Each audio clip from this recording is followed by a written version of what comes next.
I think the big disconnect in this country in particular, even if you're comfortable, those people tend to think, hey, like I'm rich. And people don't know what rich is. Like I'm one of the few people in the world that's seen a tax return, a 706 or 10, what we call it, 1040 income return, 1041 the state tax return of a billionaire. People don't know what rich is. They, even a millionaire is not rich. I remember I watched Shane Gillis do his interpretation. Oh, yeah. That guy. That was the best. Like I, you know how I know Mamdani was this? Is that his name? It's Zohran Mamdani. Yeah. Yeah. He, you know how I know he ran a good campaign? I disagree with everything he says, right? Sure. I 100%, laugh at everything that's happening. Yeah. But I think he's successful because in Florida we heard about it. Yeah. Right? We don't give about. We actually hate New Yorkers coming here. Right? Yeah, we do. And I'm a New Yorker that came here from a young age, so I hate the fact that I'm from New York. But I think that's where Democrats are going to really make inroads, because all these promises were made in the last election, and the only thing that this administration has done is they've renamed stuff. We've got the Gulf of America. They renamed Army bases. Yeah, brother. But other than that, what you see is you need division in order to keep the base distracted, in order to get credit for not solving problems.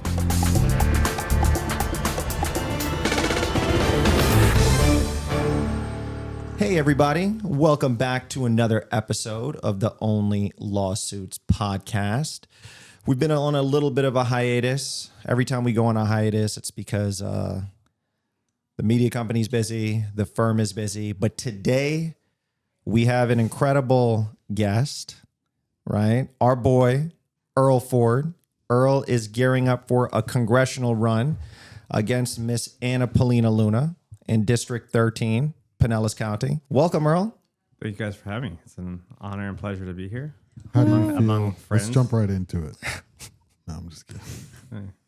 I'm District ready. 13. That sounds like the Hunger Games. Beautiful Pinellas County. It basically is the Hunger Games right now. We're in Pan Am. That's politics now, but Yeah. we're gearing up. We're ready for a fight, and we're gonna flip this district. How is it like? I mean, we talk a lot outside of this, but how is it running for politics right now in this environment? It's exciting, but the reality is we're outsiders, right? A lot of people, the American public in general, has no idea what it takes to run for office, and we're learning this real time. The big thing I think most Americans don't realize is just the pure amount of money that is needed. In order to be considered viable is money, not whether you're a good community speaker, not whether you're a volunteer. It's money. Well, so I think there's this like mystic around politicians, right? Like it's funny when we we're friends and we hang out outside of work and stuff. We went to school together. We've known each other for a long time. But when I see it, when you transition into politics, it's kind of like it's cool to see someone run for a political office, because there's always this like mystique around these political figures where they're such public figures and you feel like they get propped up. So it is interesting seeing you transition from, that like just my buddy to now, he's running for Congress, right? So it is pretty cool dynamic. How do you feel about that? Like, what's the thing that you see? Your buddy's still there.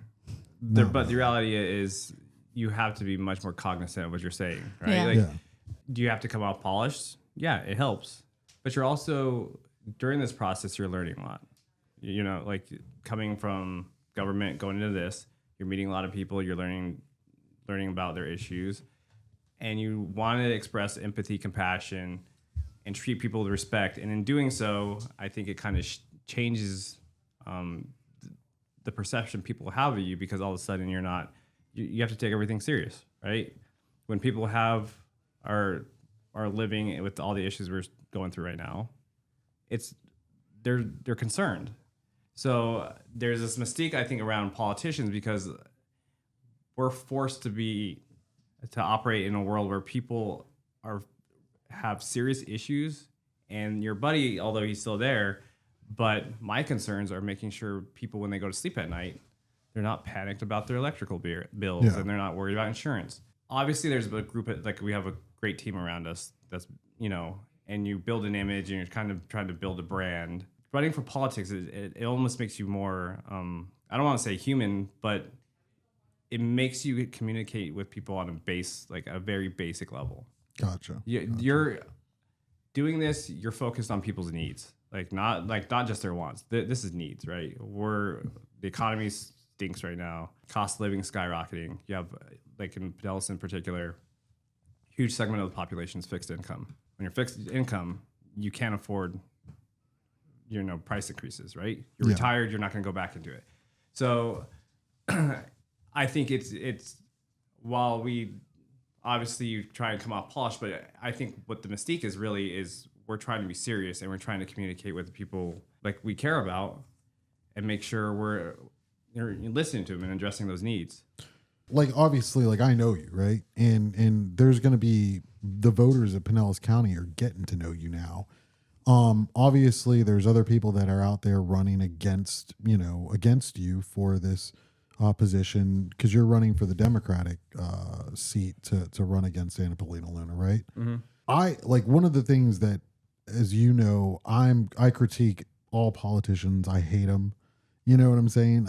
To a certain extent, I hate you, but but it's only love. It's just a job. Yeah. But that's the thing. Sometimes I look at that we see in Congress, right? And you're running for Congress. How do you, when you look at, now that you're in this world, how do you feel about, like, some of the things you see, what could possibly be your the people you work with? I think at a fundamental level, whether it's government or Congress, right, it's a human endeavor, mm-hmm. right? It's human beings. This goes back to the money issue, right? It's the voters have some accountability in who we send to Congress. And a lot of the dysfunction in government is who you send to Congress. When money dictates everything, whether it's like, so you see everything going on with Citizens United. Yeah. Your concerns it doesn't matter that you can't, afford your rent, grocery prices, when Walmart is giving you $5,000 and, super PACs are funding everything in your campaign. Your concerns don't matter. And so the people in office don't care, right? So because it's all money. It's all money. And so, but right now what you're seeing, and I know we're going to talk about some of the recent elections, is a huge push for grassroots, right? I'm not going to take corporate money. I'm not going to take money from big PACs. And a lot of, particularly Democratic, send me $1, send me $5. Because you want to say, at the end of the day, I had 30,000 contributors to my campaign that got me here. Yeah. And that 30,000 is 30,000 contacts with normal people, not corporate, CEOs. These are real people with real problems. That is the pushback you're seeing right now. And I think that's that's not only resonating with Democrats, it's resonating with Republicans. Republicans have a lot of concerns, and we've talked about this ad nauseum. Democrats and Republicans, we agree on 80-90% of the same things, right? We want good schools, you want clean water, you want safe communities, you want freedoms, you want safe communities, all that stuff. The debate is how we get there, right? But when you send people to Congress who they're elected, they get there because they're viable, because they have money, corporate money, and they're not going to be responsive to that because, again, the CEOs or the top 1% is funding them. And this is something we could get into later with what we're seeing right now with, like, taxation of, and particularly what I do with the Internal Revenue Service. But all that 1%, they're funding everything, whether you're a Fortune 500 CEO, and that means your needs are not getting addressed. Yeah. And I think the big disconnect in this country in particular, even if you're comfortable, those people tend to think, hey, like, I'm rich. And people don't know what rich is. Like, I'm one of the few people in the world that's seen a tax return, a 706 or 10, what we call it, 1040 income return, 1041 the state tax return of a billionaire. People don't know what rich is. They, even a millionaire is not rich. Yeah. So when we talk about, the Democrats talk about, having people pay taxes, pay it forward. We talk about people who have taken, and this country's given them so much, and their only response is to hoard it. instead of paying it forward.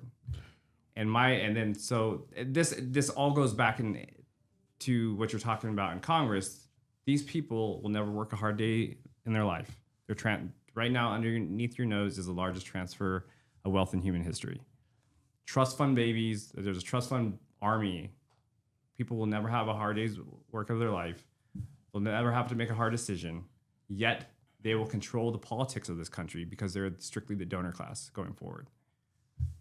That silences your vote. I know you tend to be more conservative. That silences your vote. I know you're like really concerned about the environment. That silences our vote. So a big portion of this campaign too is not necessarily red versus blue. It's really us versus them, right?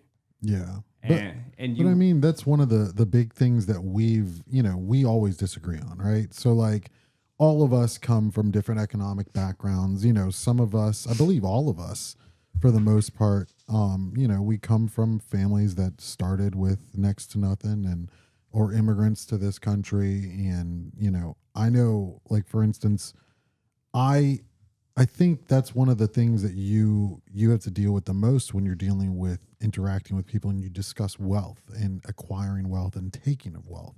Because like people in my position, for instance, my parents, first generation, or I'm the first generation American here, first college graduate in my family, first to have a professional degree, now I'm actually creating something for myself. So it's like when I hear, and this is the battle me and Earle talk about that you always hear is, he's right. Like I'm not rich, and he has seen what true wealth is, but like there's something, even though I probably will never reach that level of wealth, right? I don't want to reach that level of wealth because the problems that just the amount of money I see how money and problems correlate with one another, right? As a lawyer. But one of the big things that I really like, I still struggle with, even knowing that I probably won't be in that class, is that I still can't, it's hard for me to stomach allowing the government to take my wealth. See, I've always been a huge proponent of like, let me put the money where I'm happy to pay my fair share, but let me put it where it needs to go. Right. So like, that's like always been my struggle with it. But this is where I think the messaging is important, right? America should be a meritocracy. You work hard, you should reap the rewards for it, right? Yeah. I think, I don't know everyone's background, but I know you and me in particular, we came from lower income backgrounds, right? Yeah. And you worked hard, you built your business from the ground up, and you have a small business. And when I talk about taxation, I'm not talking about going after small businesses. What I'm talking about are the people who've never done that. People who were born rich, right? With a silver spoon in their mouth that have never done what you're doing. Yeah. These people are take. So this country has afforded them a mass amount of wealth, right? They're not sending their kids to Afghanistan. They're buying private jets. They have properties all over the world. They're not paying that forward. I'm gonna send my kids to public school. They're not paying that to public schools, right? Everything they're doing is not. My frustration is somebody who's like, I've sworn the oath to the Constitution 3 times in my life, right? With the U.S. Army as prosecutor and with the Internal Revenue Service. You can't say it's your country. And this is probably selfish, but unless you give back. Yeah. If you're take, you can't call yourself a patriot. And when I say give back, I don't mean money. I mean volunteer, energy, time. Well, even if you're a grocery worker, that's giving back to your country. But these people who will never, you talk about billionaires, and there's this myth out there that billionaires create jobs, right? You talk about Elon Musk, right? And we're against socialism. Elon Musk has massive government contracts. But that being said, he's not paying anything. He uses the infrastructure that us normal people pay for, right? The roads we build, the FAA, all of these 1040 taxes that we're paying for builds the infrastructure which he builds his business around. Yeah, I know, but like when you look at that, look, as a small business owner, we have to pay. I'm not saying I pay the same amount as Elon Musk, right? I don't pay the amount of taxes he You actually- doesn't he avoids. You pay substantial. I probably pay more than him. Yeah, but in percentage rise, you pay an astronomical amount of your money compared to Elon Musk. But as a small business owner, like, I do see the counter argument where, look, small business owners, we have to pay payroll taxes for paying our employees. So like, when I think about it from my point of view, I'm like, look, yeah, at the end of the day, he's playing the tax game, right? And he didn't write the book. Congress wrote the book, and you just got to read it. So a question that I want to ask is, when it comes to capitalism, I think that a lot of people are on that same boat of it being a merit-based society where you should be able to enjoy the fruits of your labor, right? Whether you're a small business owner, someone working for a company, someone contributing to their retirement fund. What have you seen specifically in regards to like this capitalism through exploitation? Yeah, it's funny you say capitalism, because one of the aspects, I'm running as a Democrat. I actually want more capitalism. I feel like this country has gone against it, like where we don't have equal competition, right? There's the exploitation occurs with you lobbyists lobby Congress, and then you have monopolies like Amazon, Walmart that control the markets where mom and pop shops can't get involved. You have you're seeing even law firms, you're seeing these mega law firms, and now, then they're going to flood the market, and then small firms such as Mike's, struggling to get a foothold. Not that he is or anything. Same thing when you see the hospital systems. So the exploitation comes in the fact that we're actually going against, we're not really the capitalist society that we think we are. You're seeing these massive companies consolidate. Consolidation is never good for you and me, right? Yeah. They control everything. When there's competition, it benefits everyone. But when there's consolidation and one company writes the book and can push out all the other competitors, that is not capitalism. And if anything, we're heading towards more of this corporate socialism policy where we're okay with starving kids, but we're going to give Walmart, massive tax cuts, or we're going to give SpaceX massive tax cuts. So the part of the reason in our campaign, and I think this is the messaging that we're working on, is flipping the script, right? The Republicans have been very good at having a boogeyman and instilling fear, but the reality is a lot of the concepts that we can think of socialism and capitalism, a lot of people misconstrue. And that's kind of the benefit of being an outsider, right? Like working on this campaign, we could say, hey, this is how I would do it better, or why are the Democrats doing this, or why does this always resonate with the Republican voter? And that is why, again, coming from the outside, that's why we're pushing this messaging. Yeah. So, part of it's obviously voter education, but, I hope to be, you see like the Graham Plattner or, these younger Democrats that aren't politically aligned. I don't have, I'm not from an affluent family, not super connected, but we're coming in and we're like, this is what I would do as a normal working class person. This is what I do, and that's what we're doing.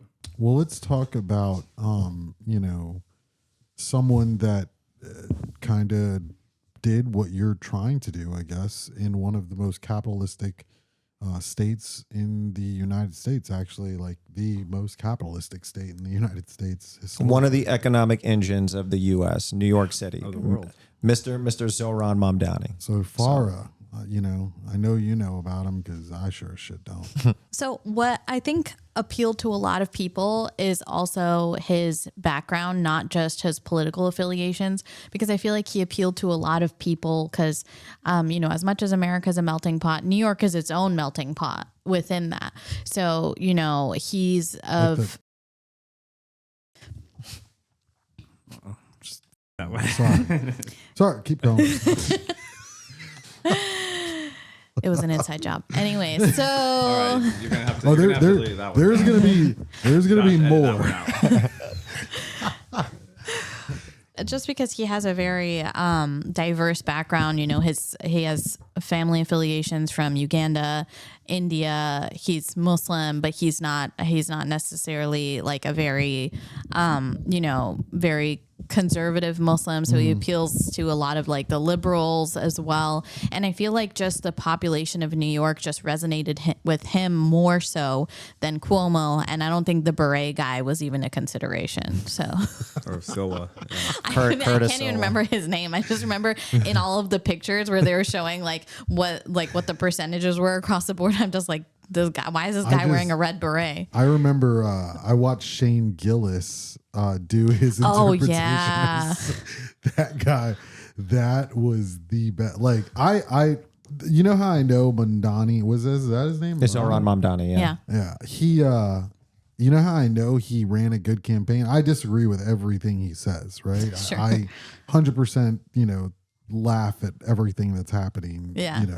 But I think he's successful because in Florida we heard about him. Yeah. Right? We don't give about, we actually hate New Yorkers coming here, right? Yeah. Yeah, we do. And I'm a New Yorker that came here from a young age. So I hate the fact that I'm from New York.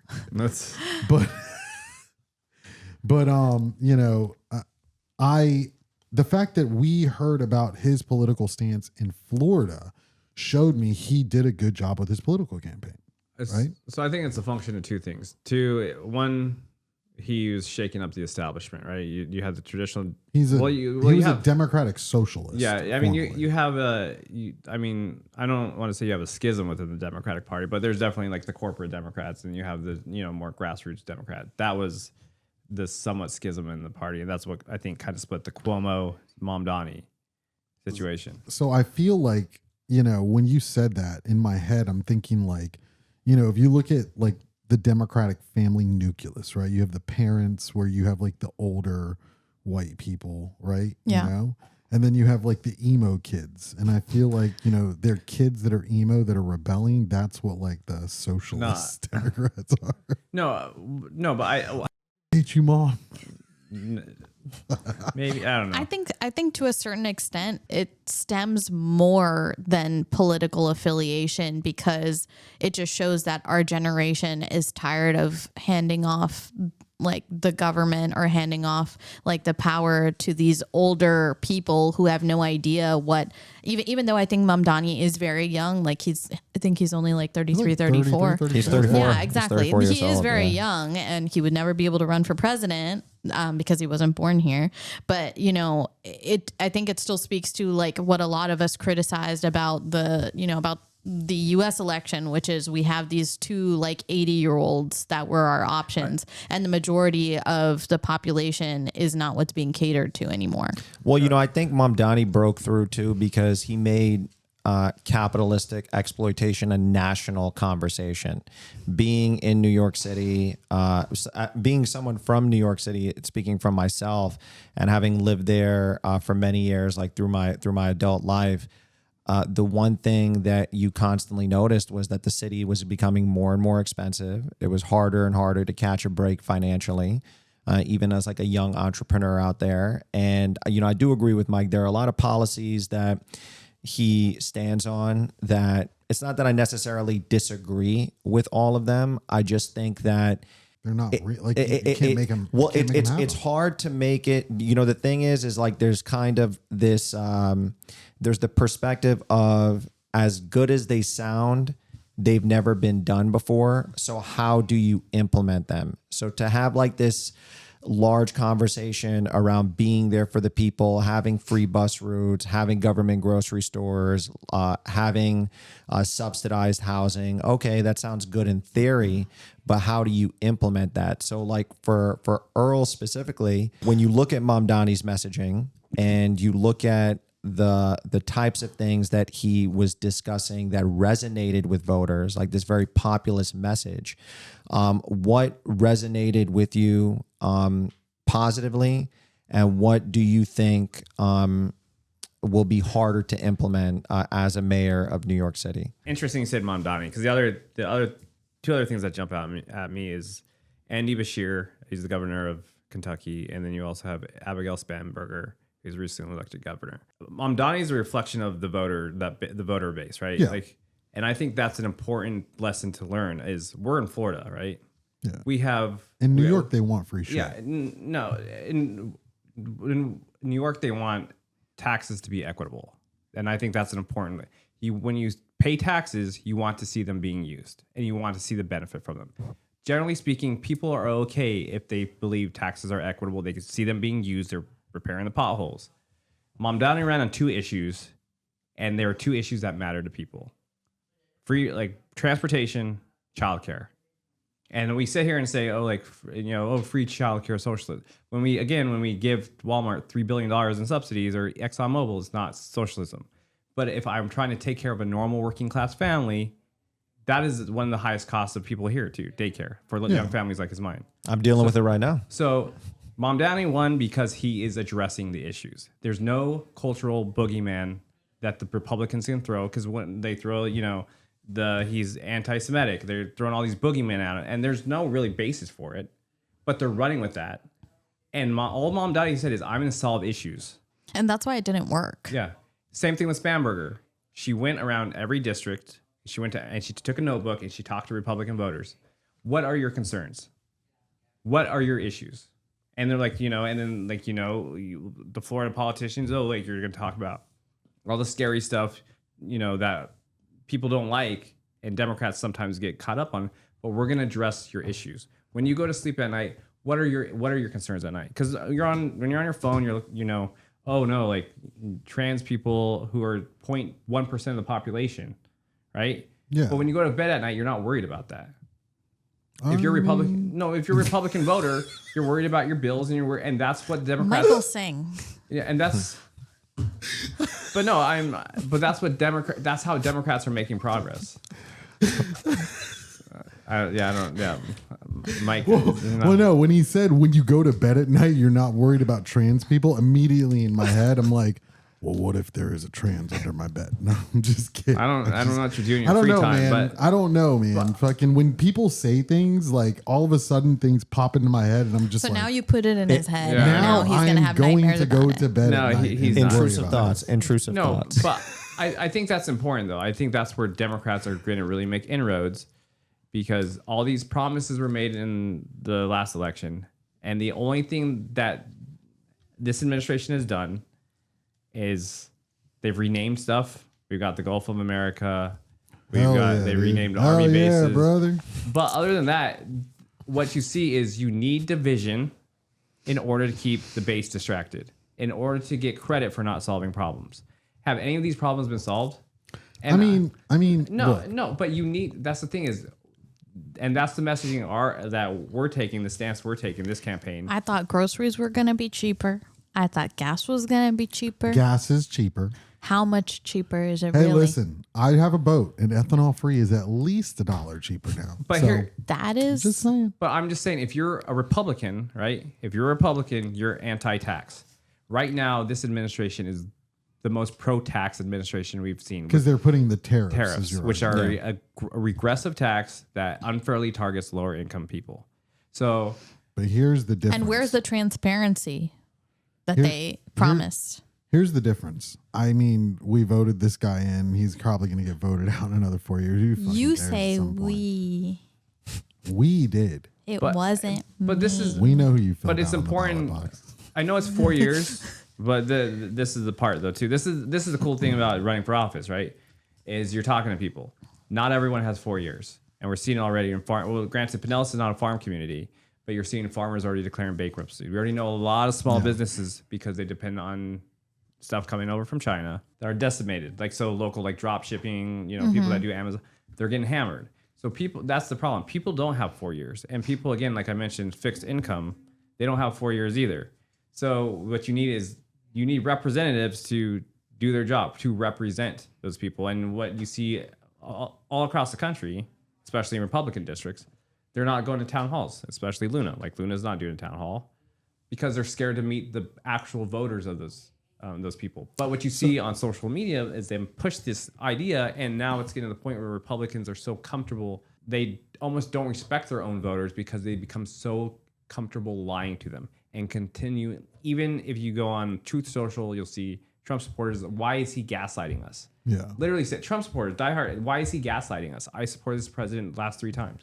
Well, so like Luna, for instance, like, look, I don't live in Pinellas County, but you are obviously running for Pinellas County. Why Pinellas? And, what do you think you can do differently than Luna? When I had an opportunity to speak last night, I said there's only one qualification for a representative in this country. What is it? It's to give a damn, right? For you to care. That's the difference. And that means policies across the board. So whether or not Luna voted to defund FEMA, she's done nothing. She's pushed, we'll get into this later. She signed on. She doesn't think whether she's focused on Epstein. Epstein's a big deal, obviously, but she's focused on her social media accounts. Since she's been in office, she's not focused on anything. She's more concerned about putting Trump's, passed the bill to put Trump on Mount Rushmore. She's all this stuff that's not doing it. Really? Yeah, Trump wants to be on Mount Rushmore? No, she wants to put Trump on Mount Rushmore. She's from Florida, right? So she's focused on these. Trump didn't even initiate that. Yeah, no, it's Luna. So when you have when you're struggling, right? You're struggling with grocery prices. You're struggling. Or traffic in Pinellas County. Yeah, traffic's terrible. When you're struggling and your representative is filing a bill to put Trump on Mount Rushmore, and then only on social media, going meeting with Russia, like during the government shutdown, she was in Russia meeting with Russian people. Like for what? Exactly. I mean, listen, man. But you have kids that are going hungry, right? And this is what this motivates the Republican base because it's like cultural issues. But again, the Republican base is suffering from the same thing the Democratic base is. All these high prices, but they're so focused on these cultural boogeyman.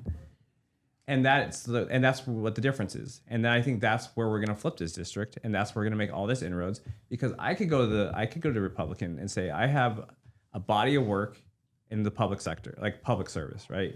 Even during law school, I worked for the Department of Veterans Affairs, I did juvenile defense, obviously worked as a prosecutor, worked for the federal government. I have a body of work that says I'm a public servant.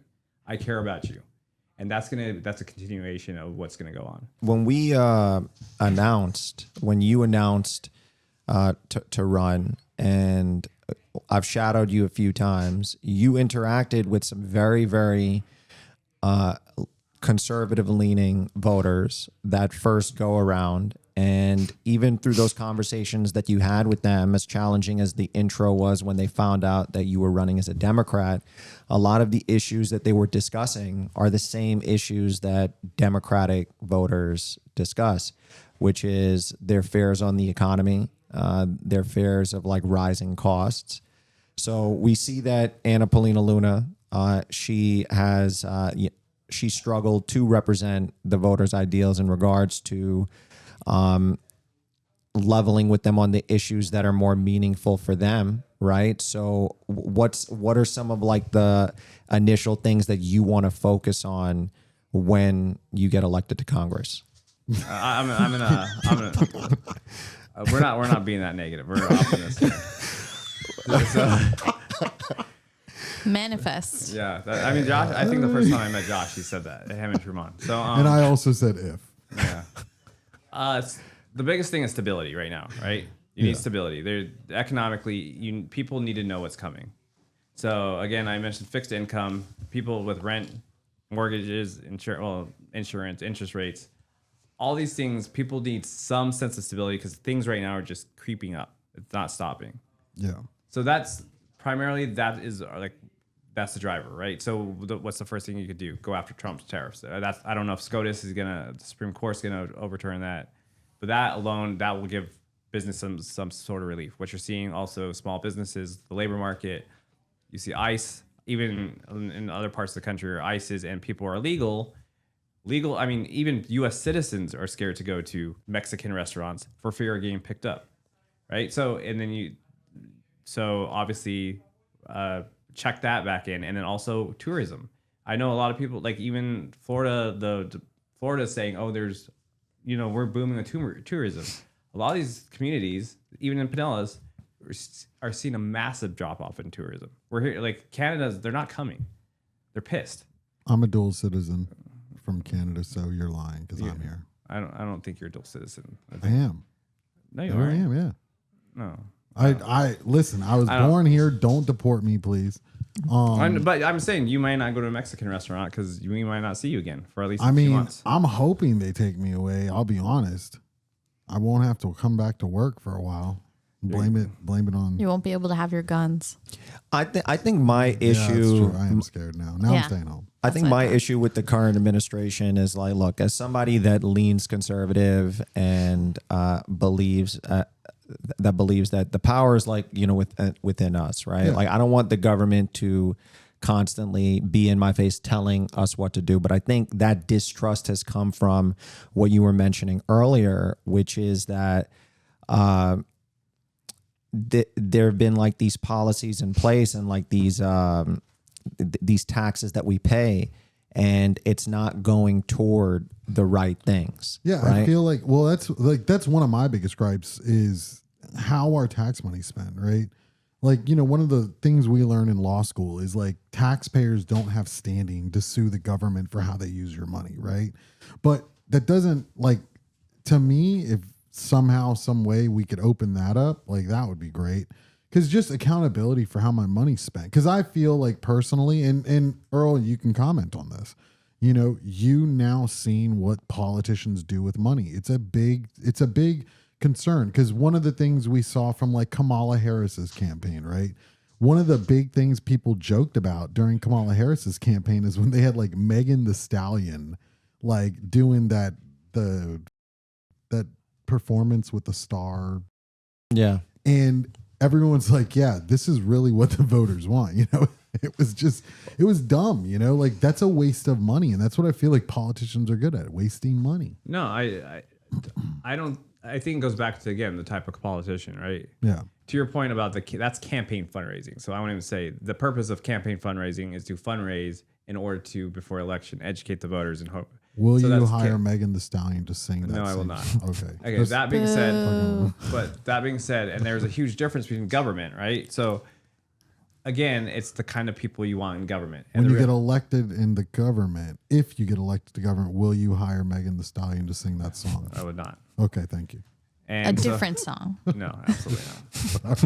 So, but I do I think that was the most interesting thing is especially what you saw with Doge, right? And quite frankly, everything you heard with Doge being internal to the Department of Treasury was complete BS, right? I thought you were talking about the coins. Oh yeah. So One more question. If you don't get elected, will you hire Megan Thee Stallion to sing that song at your non? I will hire her to make a diss rap track about you, and I'll make that, and I will use that as my ringtone for the rest of my days. You heard it here first, folks. Yeah. Thank So anything to make Mike's life miserable is a benefit. Yeah, you know what Earl did? So Earl did successfully help make my life miserable. How? So a few years ago, Earl had a kid. Being a dickhead, I naturally went and bought the most annoying toy I could possibly buy. Oh. I bought a drum set for Earl, and I thought, this is my F you to Earl. Earl's kid too today plays with that drum set. Am I wrong? He plays with it, but he plays it with it in a very responsible, non-annoying manner. Yeah, So not it's my fantastic. kid. Earl. So we just had Atticus's first birthday. Earl returned the favor and bought a drum set to me. Not only do I have a 1-year-old playing with the drum set, I have a 15-year-old that wants to play with the drum set. It's a beautiful thing.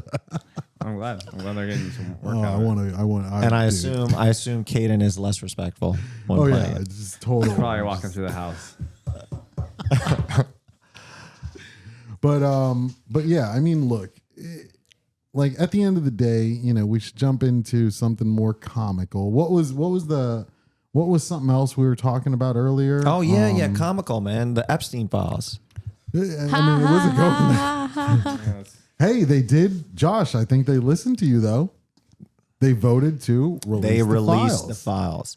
Well, they haven't released them yet. No, They haven't released them yet, but they voted on it by an overwhelming majority in And we've seen the lower some house. emails as well, some email exchanges. Well, look, the Epstein Files, the reason why I was so adamant about it, and I've been adamant about it along with other voters across both spectrums. It doesn't matter whether you lean conservative or you lean liberal. I think the one common consensus is that pedophilia has no place point blank period in any realm, like in like politics or generally in society. And the fact that they were protecting all of like these super wealthy people, and there were these constant excuses of not wanting to release it to quote unquote protect the victims when the protections were already in place in the files. And it wasn't protecting the victims; it was protecting the perpetrators. It was protecting the perpetrators. That's basically what I was trying to say. So, like, I think it came down to transparency. Like, there is no, like, it's a microcosm of like what's going on, where like politicians are not transparent about what's going on and whose interest they're truly trying to protect. Yeah. So I'm hoping that they are released in its entirety. So this is one thing that Earle can probably comment on. Obviously, we were talking about it a little bit earlier, but so they voted to release the files, but I've been watching a few things online where they've been talking about, well, yeah, Trump also ordered the DOJ to do an investigation specifically into the Democrats' ties to Epstein. Or in your own perception and understanding of that, Earle, what do you think is going to happen with the release of the files? They're not going to get released. It's that easy. That there's a reason why there was a sudden decision that he reversed his position. Right. The second he decided that I'm only going to target Democrats in a Department of Justice investigation, now you have an ongoing investigation. Now he could demand that they're released, and Congress can too. But the wording within the documents is as long as there's an ongoing investigation, they can be restricted. Yeah. So or redacted. This is again him playing the game, and you have to realize that again, we as a society have accepted, like, we're going to protect our kids. No matter if you're 15, 16, 17, we're going to protect our kids. But we're living in a reality where all of a sudden conservative commentators like Megyn Kelly is defending a 15-year-old versus an 8-year-old. Yes. Yeah. That pissed me off. So, yeah. So but at a certain point you have to ask, like, with the mindset of some, and I'm not putting all the Republicans in, but people who are committed to this cause, this is the choice that they're making. And this is a choice they're going to have to live with, right? Like, this is not something just, oh, my bad, I'm okay with, like, this person taking a 15-year-old to an island. Yeah. This is a non-party affiliated issue. This right? is like a basic moral issue. Yeah. That should not, it's the fact that it's political, it pretty much, like, it admits guilt. Listen, and I think, but see, that is where I think we need more like a common belief between one another, where we have to understand there isn't actually us politically divided. Like, we don't have to agree on everything, but there are a few things we can agree on, like not screwing around with kids. Well, I think it's important, like, I mean, not to necessarily pivot, but you talk about loyalty to the party, right? Why are people loyal? I mean, and I've talked to a lot of Democrats who have registered an independent. When I did this, a lot of people are like, I've been a lifelong Democrat. I'm frustrated with the party. I'm probably going to continue voting Democrat, but I'm no longer registered. And you have Republicans who are Reagan Republicans who are against, like, you want lower taxes, like, you want more gun freedoms, you want less government intrusion, and you want the government outside of the private sector. Right now, this administration is the most anti-Republican administration. You talk about raise taxes, tariffs. They're heavily involved with the private sector. The U.S. government buying 10% of the Intel stock, and then also trying to take a position in the Nippon, I think it was Nippon Steel, or the Japanese steel company. You're talking about ICE, even Republicans are like, there's no reason. Even a recent Trump-appointed judge had a permanent injunction because when Oregon was like, hey, there's no reason for the National Guard, the Trump-appointed judge said, yeah, absolutely. The DOJ is lying to us. So you have an overbearing government. So all these, and then you also have Bondi, who actually wanted to restrict gun rights for trans people, and also have a gun registry list, right? These are all core values of the Republican Party. Yeah. The Democrats are more, and in a way, more Republican than the Republicans, because the Republicans are pivoting to whatever Donald Trump says. Well, I just want to point this out. Donald Trump used to be a Democrat. Yeah, I agree. He was. So basically, he just Uno reversed, and he is a Democrat. So how do you separate yourself from that Democrat, buddy? I'm not a pedophile. So, I mean, So hold on really quick. So this is fun. Actually, this is really, yeah. Well, yeah. the technical you're gonna have to clean up difficulties. some aspects of this, yeah. But so going back to the fact, look, Donald Trump previously was a Democrat, right? And I remember seeing this like thing on the internet where it was talking about there were not political commentators, but people trying to associate the political party with their voter base, right? So I think it's interesting how we talk about the core values of the Republican voter base, and we say it's less taxes and more police, this, that, and the other, more pro police. But then they looked at when we were looking at it, they were analyzing like the proposed Democratic voter base, and it was like more criminals and shit like that. Yeah, but and I was like, this is such a way of. But no, but that's the thing is the reality is that's like no Democrat is like I want more criminals. The difference. This is a difference, and this is probably the issue. The biggest issue between the two parties. Republicans like the end result. A lot of the time, they like the end result. Yeah. They don't want to build a foundation to get there because that takes substantial community investment, right? Like that takes, like it's easy to say if somebody has cancer, like cut out the cancer. The other approach is for you to eat healthy, for you to not smoke, for you to lay the foundation, which takes a lot more work to prevent the cancer in the first place. So that's a lot of the systemic issues requires investment, not you just keep going after the symptom, putting the Band-Aid on, cutting out. You need investment in the communities.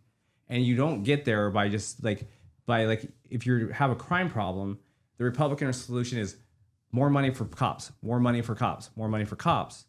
The Democratic solution isn't more crime. What the Democratic solution is offer economic incentives, build around these neighborhoods, offer, give people like job opportunities. So they're not focused on crime. You're giving them scholarships, give them stable housing, give them that is the biggest drive. That's the difference. But when you as a Republican, you're presented as that option, and that's not the reality we're living in. But it's like, see, here's my problem, right? So you have a situation where you have two polar, like your Democratic approach and the Republican approach, they both want the same goal, but they're polar opposites, and they don't understand there's a middle point. Because look, as a lawyer, right? One of the most frustrating things for us is we look at it, and we don't do a lot of criminal cases, but like we've handled expungements and seal cases, right?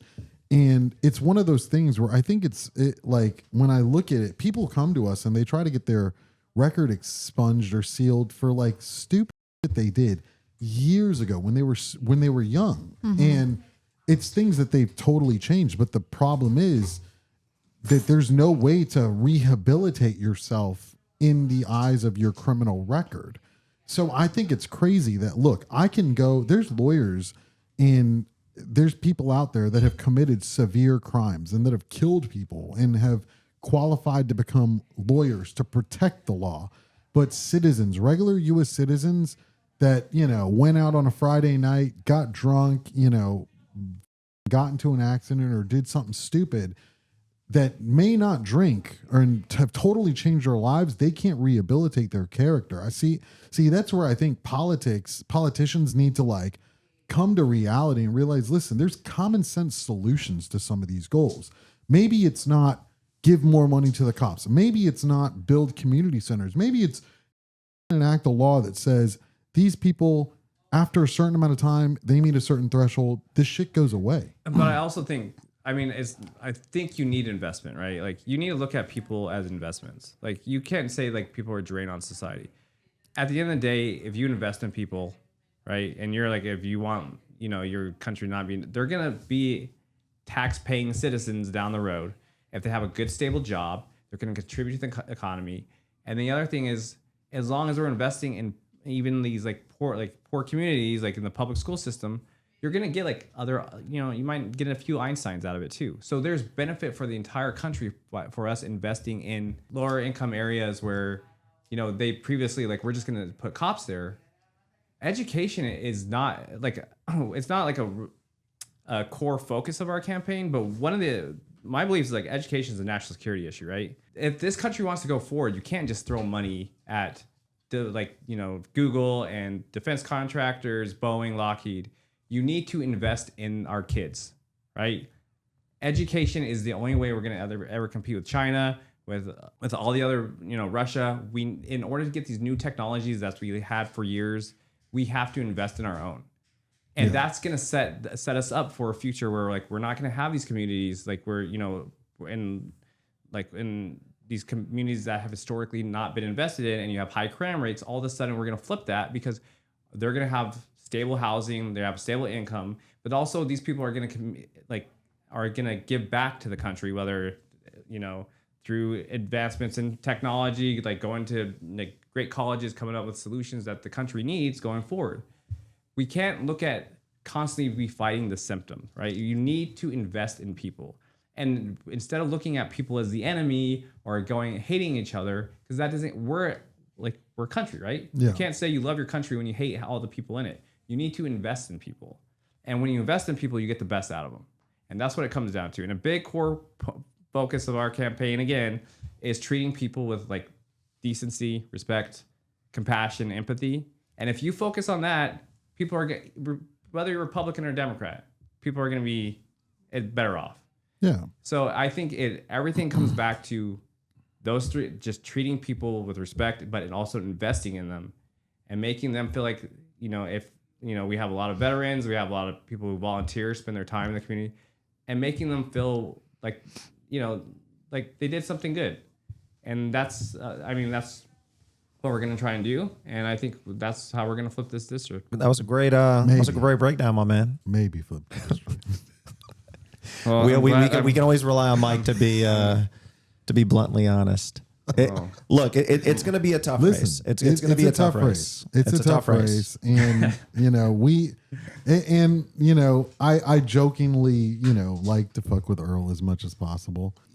Hopefully he does win, because I will look forward to when he's doing a speech, and somehow, some way, I'm going to make sure I can text him something stupid and just watch his reaction on national TV, and then I'll snapshot it and send it to him and laugh at him.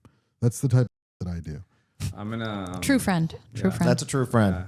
I'm gonna change my number. Look, man, I'm in it to win it, baby. I'm in it to win it. I think we're at the precipice of something something incredible. I mean, we're an outsider. We weren't supposed to be here. We're starting to make the rounds in the Pinellas Democratic Party. And having the opportunity to speak to people, normal people, people like you, small business owners, people like you said, fixed income, young people.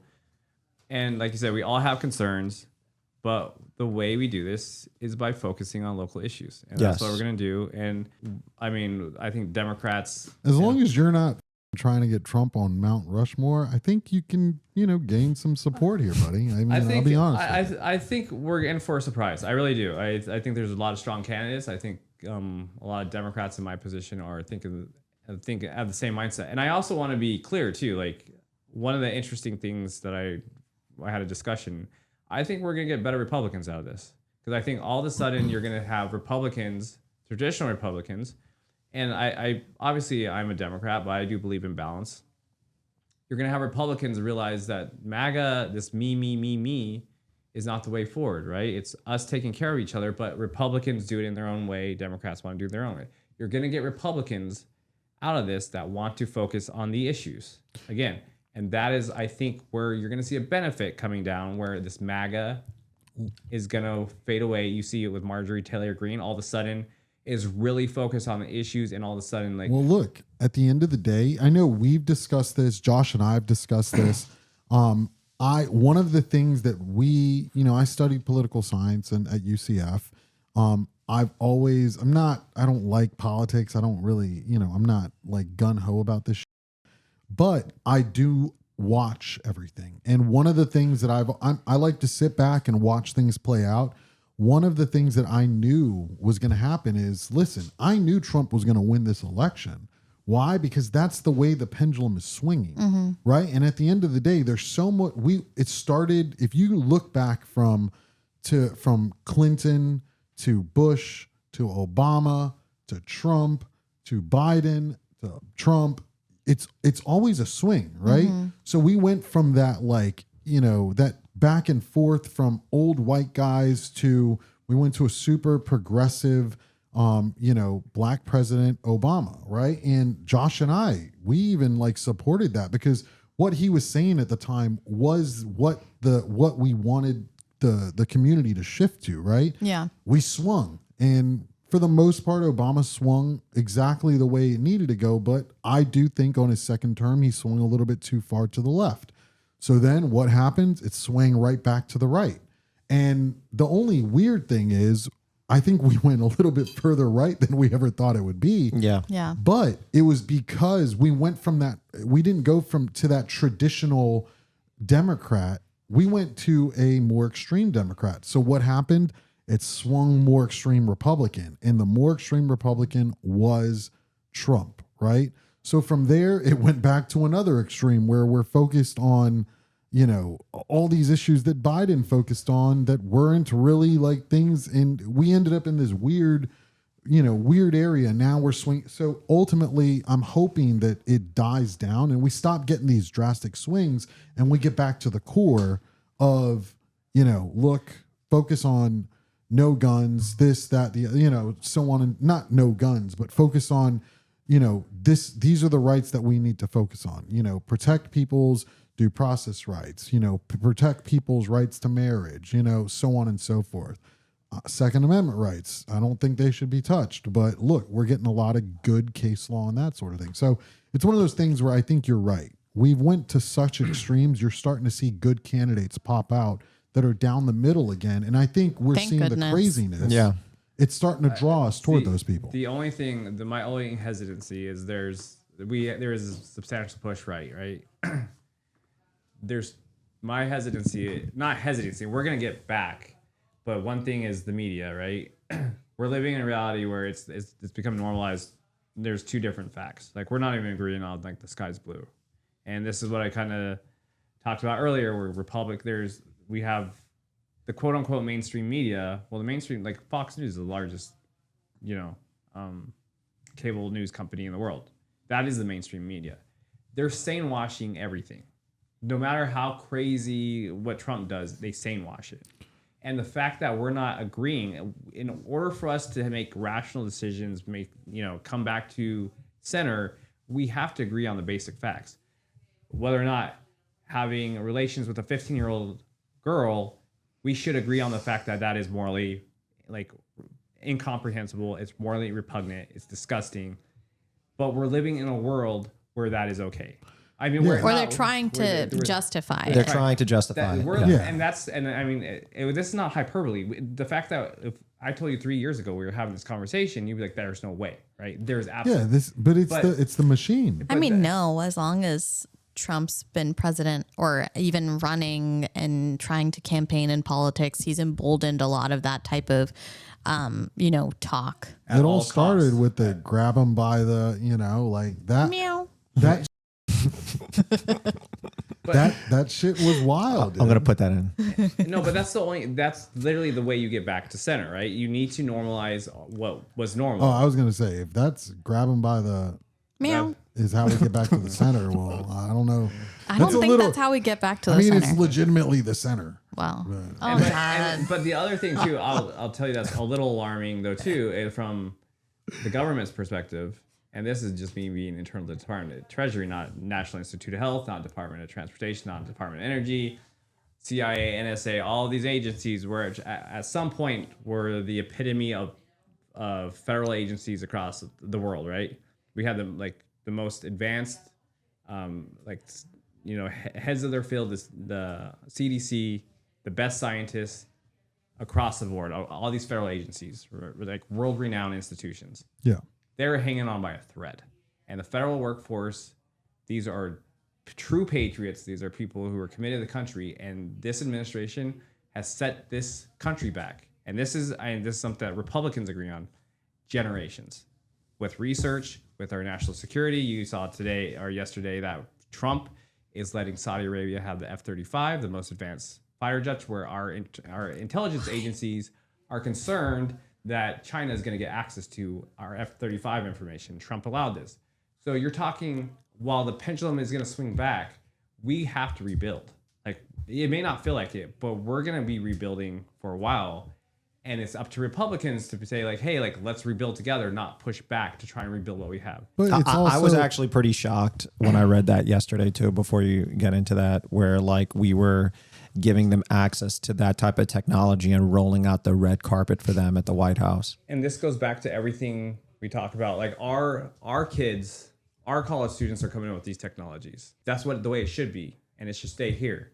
But we're just giving this out. And why did it get? Because Saudi Arabia paid Trump a favor. So he's throwing away, he's putting our future generations at risk for his own gain. And I mean, we have young kids, like, you know, It's not for the betterment of our country. yeah. And this is, and another thing I kind of mentioned at this, and this is like kind of cheesy, is like the Army core values, but the one that sticks out is like service above self. Yeah. And we have to get back to the fact that it's not me. It's us. We're in this together. And when you have one person just constantly benefiting for himself at the expense of all of us, I mean, it's going to take, we're not going to bounce right back. It might feel like that, but we're not going to bounce right back. And all these people who worked at the agencies, gave their time, committed to these agencies in college, they're not going to trust the government that, up until now was you could trust them. You had a career. And you're a big fish guy. Noah's been devastated. I know you're concerned about like conservation, like the coral reefs. You're out there all the time. As far as I'm concerned with Noah, listen, Florida just took back red snapper, bro. I'm good with that. Yeah, but yeah, that's gonna be for 3 years, and then 20 years from now, red snapper's gone. I mean, Listen, I'll stack my freezer with so much red snapper for the next 3 years, I promise. But He's that's- bought like 2 deep freezers off of I know. Facebook Yeah. Marketplace. And, yeah, his house is Facebook Marketplace. It is Like- Facebook Marketplace. As long as they keep You Facebook should see my Marketplace. garage. My husband's gotten too into it now because of Mike. We have 3 new sofas. Holy But no, God bless America and Facebook Marketplace. I think it's an important point to make. We're not going to just bounce back and everything's back to normal. I think this is, while it feels like right now, but what the American public doesn't know is what we lost in this last year with Doge. You give a billionaire, a person who is not committed to this country, is not giving back to this country, and he decimated veterans, true patriots, civil servants who are committed to the country. And we're going to be paying the price for it. Who already have a hard time even receiving the government benefits that they should get through like the VA and stuff. So they really get the short end of the stick on all fronts, unfortunately. But here's the thing, right? So like I agree that, Doge probably was an extreme measure. But to the certain extent, I also do agree they uncovered a lot of stuff that, I agreed. When I hear reports and look, I don't know how valid they are because I don't have the time to do the research. They weren't valid at all. Well, listen, when I hear it's well known that it's fabricated. If there's money, like, can we all agree that there probably was money going to U.S. agencies that were sending it to other countries that probably shouldn't have gotten it? 100%. I agree with that. Even what they were openly doing shouldn't have been sent to look, other countries. I will say, so there's 2 points to this, right? Like the biggest thing is within government. Is that better? Yeah. that's Yeah. better. Within government, there are numerous checks on spending. So the whole idea is like we're not efficient as a function of Congress. If you have a car and it has 300,000 miles on it and it's falling apart, generally you need to invest in it. Right? Yeah. That is, it's not an efficient machine. You need to put money in the agencies to make them efficient. You need to catch them up. You need new technologies. You need AI. You need to update our software, data. I mean, Yeah, no, but I can agree with that but that stuff. being but said, when I'm hearing like, here's what irritates me, right? If I'm hearing like we're sending, and I'm not saying this is a real thing, but this is like how crazy some of these things sounded, right? When we're studying, how to do sign language with hippopotamuses underwater, like that's the type of shit but that I hear. I'm like, what? but the reality, you hear that, but you don't see it. That's what. Yeah, because I'm not going but that's underwater with the hippopotamus. No, but that's what they're telling you. That's the key. That's the most important. That is what they're telling you. That is not what they're showing you, right? They're telling you like the whole like there's some where like trans something mice. There's some weird, and they're like, oh, that's DEI because it has trans in it. But it was different. No, but then they cut the funding for it, and that was the same thing with like when I was with the agency, Thomson Reuters. We use this like Westlaw, right? Yeah. they cut contracts because Thomson Reuters is tied to newspapers, and like newspapers print political stuff, right? They cut contracts just because of that. They cut contracts because of words, and in doing so, they decimated small businesses that were like had these government contracts, and also they made the government less efficient. The government has been. I disagree with them doing stuff like that, but like I do agree. So there's certain things, and that's where I'm saying, like, look, it was a drastic measure, but I do think we need that medium, right? We need to just get government accountability for the spending of our money. Government accountability, yeah, I think everyone should agree. Transparency should be at its maximum with government across the board. Because another thing is, like, look, I think is the defense budget. Like they failed an audit like the past like 20 years. Yeah, it's like going to take 30 years to do the audit. Bro, it's crazy, dude. The fact that we give you billions of dollars and you don't know where the goes, like we legitimately, there's two things that I don't understand that we as Americans all can't get behind, right? The fact that we are trillions of dollars in debt and we cannot somehow figure out a way to get a control of it, whether it's, hey, we've got to increase taxes and use it the right way, or we need to stop spending money. And the second one is when something fails an audit and we can't hold them accountable for the use of the money, why do we still use those people? Why are these people still there? But this goes back to what we were talking about, lobbyists, right? And the waste of money, I don't think is in government. Because I can tell you, I mean, is there waste in government efficiency? Yes. Yeah. Right. It's impossible that there isn't. But from my perspective, a lot of government workers will tell you, like, could there be more efficient? But are we wasting money? Probably not. But we could be a lot more efficient. But to your point about where all is government contracts, right? You have these contracts that Boeing get and like Lockheed Martin, these defense contracts, and they have these contracts in place where even if you say I'm going to build this for like $200 billion and your costs overrun, and it's $300 billion, the contract in place still pays them for the $300 billion and guarantees profit. That's all corporate lobbyism. That's Congress allowing that. That is your government waste. It's the same thing as like, so NASA, when NASA builds a rocket, NASA has to spend a lot of time and money to make sure the rocket doesn't fail. Yeah. Because the public perception, if NASA's rocket fails, it's a waste of taxpayer money. What you do is you give taxpayer money to Elon, who blows up all the rockets, but he's a private company, but he's getting government money to do that. So the perception changes.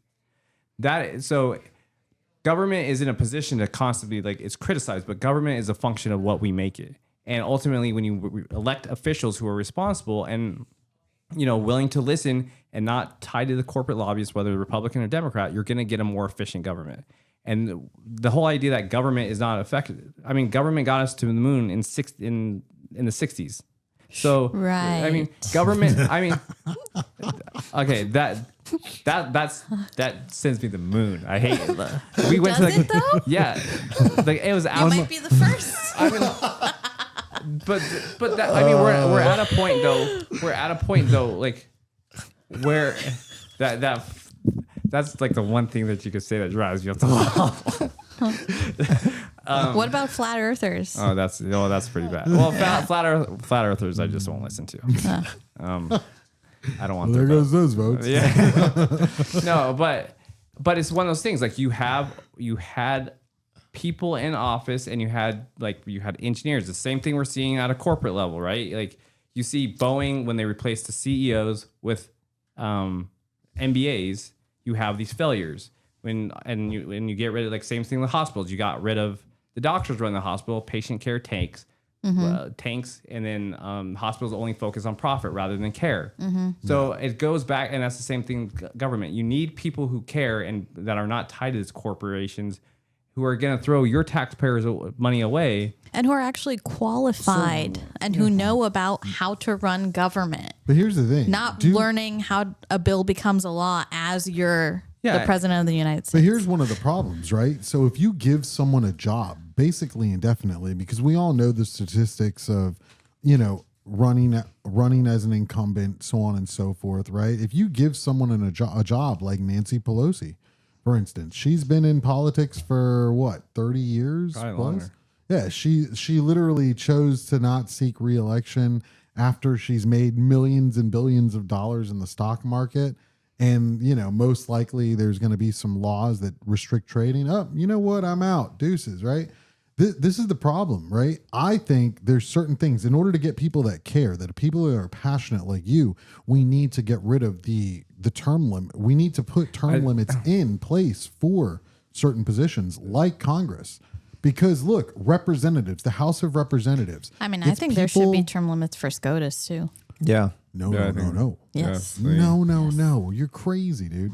Listen, I think so. Listen. I think at this point it's clear.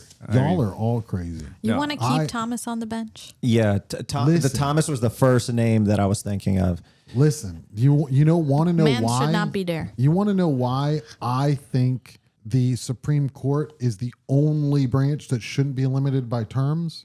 Because if you put a term limit in the court, that means they're going to utilize that time to do anything they want based off their views.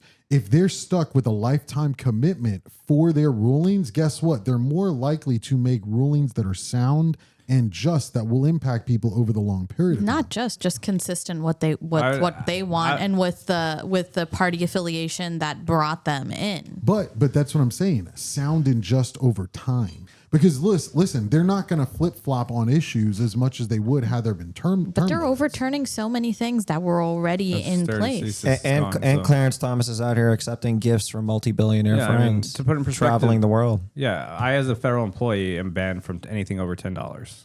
Listen, anything over $10, but that's the thing is we should agree that corruption is not corrupt. Yeah, corruption has no place. But why is that not at the forefront? Like people are like, oh, I'm okay with Trump's corruption as long as he's gonna make the economy better. Well, he's not doing. He's corrupt and he's wrecking the economy too. But people are like so hell bent on their team, and honestly, it's at the point where we should just throw out the team. In a perfect world, we wouldn't have teams, right? You'd vote on the candidate that could do quote unquote do the best job. But this is the world we're living in where they sane wash corruption and what's going on with the Epstein Files. Well, Earle, we covered a lot of subjects today, man. We did. This is and there's so much more that we could talk about. But I'm excited for you to be running. I think that this is going to be a really incredible race. Gearing up for next year. What's something that you want voters to know as we wrap this up? Well, we're going to come out swinging. We're going to focus on you, the voter, local issues. Change starts from the bottom. And we're going to be all around Pinellas. We'll be at coffee shops, small businesses. Going to shake a lot of hands, hear some stories, and we're going to get to work. Will you be bringing Megan the Stallion along at all? At this point, my sole goal in life is to find a way to connect with her and then ruin your life. Dang. I mean, I'll be honest with you. I'm a fan. I'll put some gifts of Megan the Stallion. I love her song on the podcast with Maroon 5. Great song. I listen to it every day almost. Well, I'm going to put all of Earle's socials on screen. Go to electearl.com to find some more information about him and if you're wanting to volunteer for the campaign. But to everybody tuning in to the podcast, thank you so much. We're on a consistent roll starting today. So every Wednesday, we're going to be filming. We're holding ourselves to it. We've just been so busy. The audience that's been tuning in, thank you so much to all the new subscribers. If you like what you see, leave them in the comments below. And until next time.